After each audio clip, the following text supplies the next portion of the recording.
Ouais, non, non, mais en vrai, on est large, hein. On est large pour les devoirs, non? Bah, c'est à rendre Mm. Pour le 5, je crois, non? Ouais, bah voilà. De quoi on est le 4? Mais non. Oh putain. Euh, Tant pis, allez. Bonjour à tous. Aujourd'hui, La tête haute. La tête haute, film d'Emmanuel Barco, sorti en 2015, retrace l'histoire de Maloney, un jeune issu de la maison des enfants, interprété par le jeune Rod Parado. Sa jeune mère n'assurant pas un cadre assez sain pour pouvoir l'élever, il sera plusieurs fois placé par la juge des enfants interprétée par Catherine Deneuve. Nous suivons donc l'évolution de Maloney au sein de ses différents établissements, mais aussi auprès de son éducateur interprété ici par Benoît Magimel, et plus généralement toute son évolution mentale et émotionnelle au fil de l'adolescence. Pourquoi commencer les critiques de films par ce film, me direz-vous? Eh bien tout simplement parce que c'était l'un de mes préférés, en tout cas quand il est sorti. Je vais tout de même essayer de rester le plus objectif possible, c'est tout de même mieux pour une critique cinéma qui veut être qualitative. On est d'accord. Je vais donc essayer de vous lister tous les points positifs et tous les points négatifs de ce film, selon moi évidemment. Tout d'abord, est-ce vraiment un film sur Maloney ou un film qui brosse le portrait des enfants issus de cet endroit? On touche ici à l'un des points les plus positifs selon moi, les choix lors de la réalisation et du montage. En effet, la première séquence du film chez la juge, si elle nous montre un enfant, ne nous montre aucun intervenant adulte, du moins pas leur visage. Selon moi, il y a une volonté évidente de montrer l'incompréhension de l'enfant au vu des instances qui sont en jeu, et également de montrer l'affection de Maloney envers son petit frère, en tout cas sa capacité à éprouver de l'affection, chose très importante quand on voit comment il va avoir du mal à le faire durant tout le reste du film. Mais cette scène nous montre aussi, par la dépersonnalisation des personnages, que cela peut arriver à tout le monde. En une séquence, la réalisatrice a réussi à nous montrer qui sera le personnage central de cette histoire, mais aussi tout l'intérêt de son film, un film comme objet de témoignage. Ce jeune qui est central dans cette histoire est le symbole de tous ces jeunes en difficulté dans ce genre de cadre familial. Les lieux également, tels que le CEF, Centre d'éducation fermé, ou le CER, Centre d'éducation renforcé, ne sont pas mentionnés. De sorte qu'en fait, tous ces lieux se ressemblent pour ces jeunes, ce sont les mêmes. Tout peut arriver à tout le monde. Pour continuer les choix de la réalisation, parlons du cadre, et notamment les scènes dans le bureau de la juge.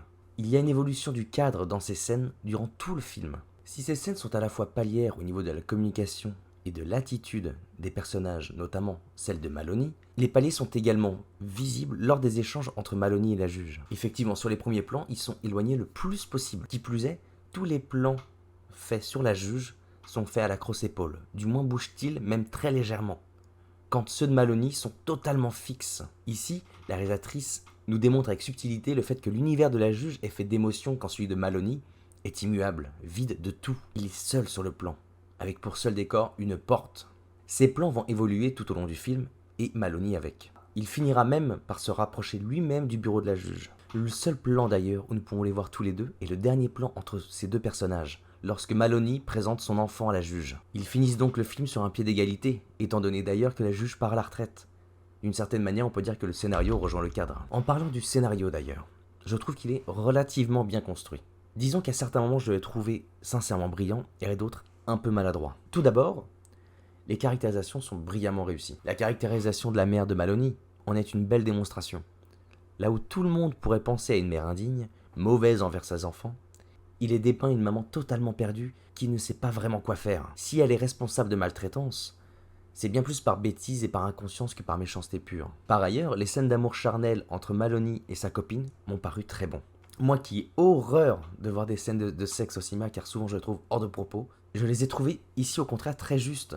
Elles nous montrent toute la bestialité de Maloney et son évolution au niveau de ses pulsions les plus fortes. Cependant, le phrasé des personnages m'a laissé quelque peu mitigé. Autant le phrasé semble justifié à certains moments, autant des fois il semble un peu redondant et même lourd. Je parle notamment du phrasé de Maloney et de sa mère. Il y a peut-être encore une fois une volonté de vraisemblance et de témoignage là-dedans, mais elle me semble des fois trop lourde et vraiment qui n'aide pas le récit. De plus, il m'a semblé que l'intrigue autour de l'éducateur était soit incomplète, soit de trop. Elle est amenée brièvement et à mon sens, elle n'en dit pas plus que ce que le jeu de l'acteur laissait déjà transparaître dans les scènes avant ou après. Par ailleurs, la petite phrase, cette fois très bien amenée, du vieux monsieur dans le CER au début du film nous expliquait largement ce qu'il fallait savoir sur le personnage et son passé. D'aucuns pourraient argumenter que l'on voit les faiblesses des modèles de Maloney et leur humanité, mais il me semble que ces deux aspects étaient déjà amplement présents dans la scène de bagarre juste avant,